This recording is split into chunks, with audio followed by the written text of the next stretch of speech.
As usual, China on Tuesday blocked a proposal by India and the US at the United Nations to designate Pakistan-based Lashkar-e-Taiba terrorist Sajid Mir, wanted for his involvement in the 26/11 Mumbai terror attacks, as a global terrorist.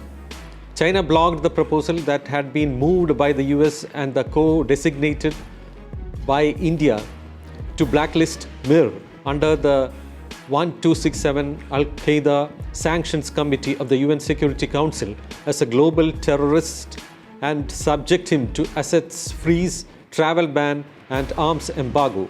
Now, who is this Sajid Mir?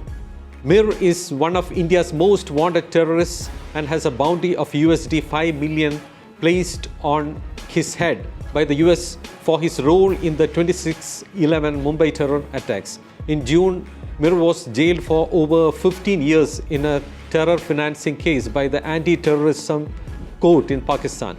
Pakistani authorities had in the past claimed Mir had died, but Western countries remained unconvinced and demanded proof of his death.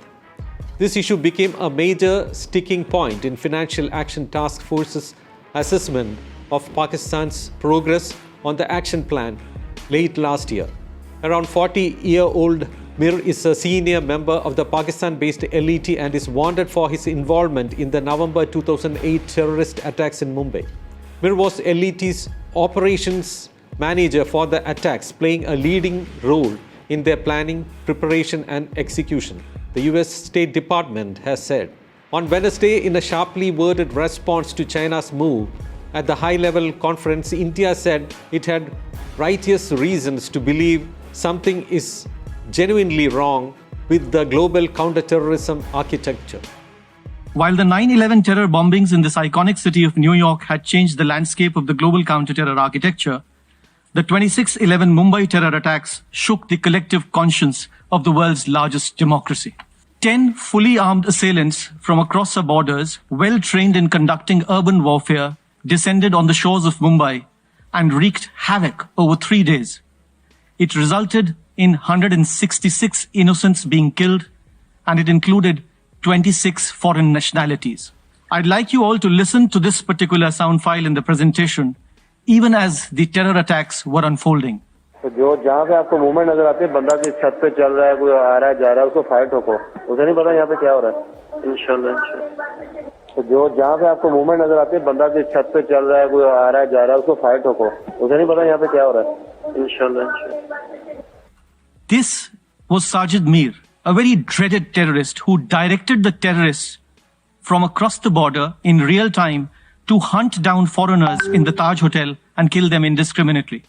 He was listed as a proscribed terrorist under the national laws of India. He was proscribed under the laws of the United States, this host country, and of several other countries globally, many of whose nationals lost their lives. But when the proposal for listing him did not go through the Security Council sanctions regime, we had strong reasons to believe that something was genuinely wrong in the global sanctions regime, as manifested in the Security Council. If we cannot get established terrorists who have been banned across global landscapes, proscribed by the United Nations for petty geopolitical interests, then we really do not have the genuine political will to sincerely fight this challenge. India said in a strongly worded speech that did not mention China. 10 fully armed assailants from across our borders descended on our shores and wreaked havoc over 3 days, resulted in 166 innocents being killed, including 26 foreign nationals, India said. India noted that the UN Security Council, the global organization's highest decision-making body, had visited Mumbai in October last year and paid collective homage at the site of the attacks. But regretfully, justice continues to elude the victims. The first and most crucial gap we feel addressing is avoiding double standards and this self-defeating justification of good terrorists versus bad terrorists. A terror act is a terror act, period, and any justification being used should not be countenanced by anybody.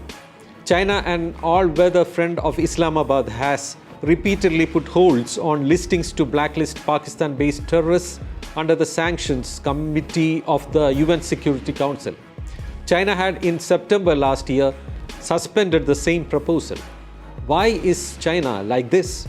Is it to please Pakistan, or is it a manifestation of its animosity towards India?